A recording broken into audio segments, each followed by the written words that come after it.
Sou Ricardo Vieira, gestor do VBI REITs FOF, o RVBI11, e estou aqui para apresentar para vocês os resultados e a performance do fundo no mês de março. Nós distribuímos em março como rendimentos 75 centavos por cota, que é o mesmo patamar que a gente vem distribuindo aí desde julho do ano passado de forma estável para os nossos cotistas. Esse rendimento significa aí aproximadamente 11,6% ao ano de dividend yield sobre o valor da cota no secundário, né, considerando o fechamento de março, e 10,3% considerando aí o valor patrimonial. E por que essa diferença? Porque o fundo segue descontado entre o seu valor patrimonial, né, que é o valor marcado a mercado de todos os ativos da carteira, em 11% em relação ao seu valor de mercado. E no tocante à performance do nosso portfólio, né, da nossa carteira de investimentos, que é o que dá sustentação aos nossos dividendos, né, aos nossos rendimentos ali mensais, nós tivemos em março uma alta de 1% do nosso patrimônio líquido contra uma alta de 1,5% do IFIX. Se nós considerarmos aí todo o Q1, né, que acabou agora, o primeiro trimestre agora encerrado em março, nosso patrimônio líquido teve uma alta de 0,9% contra uma queda de 0,9% do IFIX, né? Então superamos aí mais ou menos 180 bases, o benchmark, e é essa superação constante do índice que nos faz conseguir ter um dividendo estável e razoavelmente elevado quando consideramos o contexto atual de mercado. Isso é importante e é simbólico para a gente tratar o year to date e tratar como Q1 de uma forma mais ampla, porque passa um pouco a leitura da nossa estratégia para o ano de 2022. Então lá no final de 2021, como a gente já havia antecipado, nós tínhamos uma visão de que o aumento da taxa Selic ali ao longo de Q1, que seria a perna final de elevação da taxa de juros no Brasil, seguiria afetando os fundos imobiliários, e de fato isso aconteceu,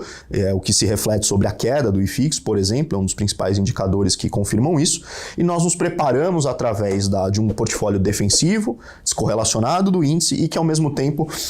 pudesse capturar tanto a alta do CDI como uma inflação ainda sob pressão. Naturalmente nós não precificávamos aí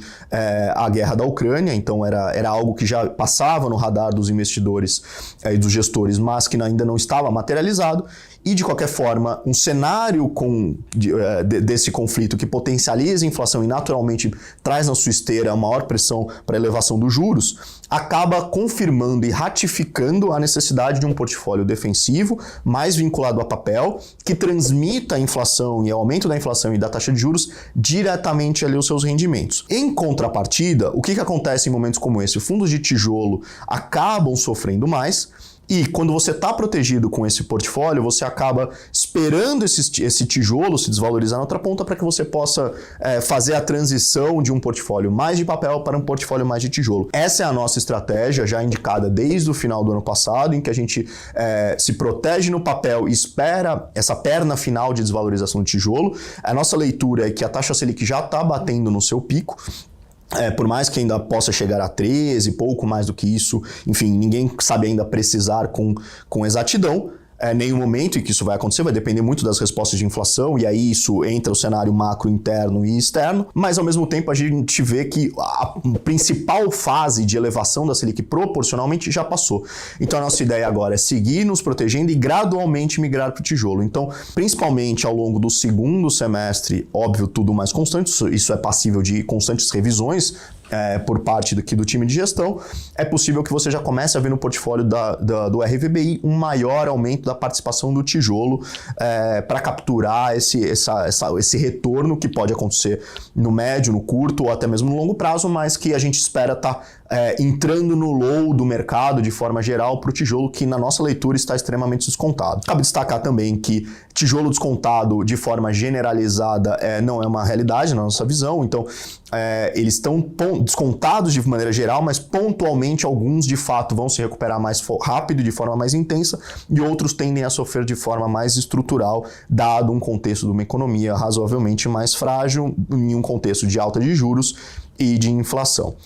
No nosso relatório a gente mostra também como a gente movimentou muito pouco a carteira ao longo do primeiro trimestre, né, refletindo a nossa ideia de já ter antecipado esse movimento ao longo do último trimestre de 2021. Então, movimentando um pouco a carteira, trazendo um portfólio resiliente, menos dependente do ganho de capital. Hoje, aproximadamente, só entre 5% e 10% do nosso dividendo todos os meses vem de ganho de capital realizado, no qual ainda nós temos um estoque próximo a R$1 por cota, o que nos permite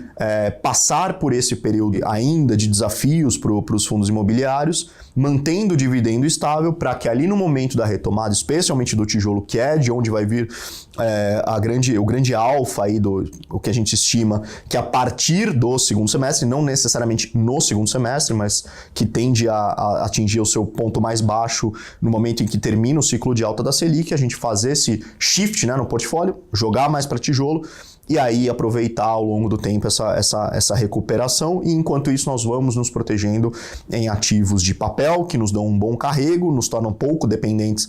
aí do ganho de capital nos fundos de tijolo, e ao mesmo tempo sempre com o princípio de alta qualidade do portfólio. Para conhecer mais sobre o fundo e sobre os demais fundos da VBI, recomendo que todos entrem nas redes sociais e nas principais plataformas de streaming, onde esse relatório e os demais veículos da casa estão disponíveis para todos.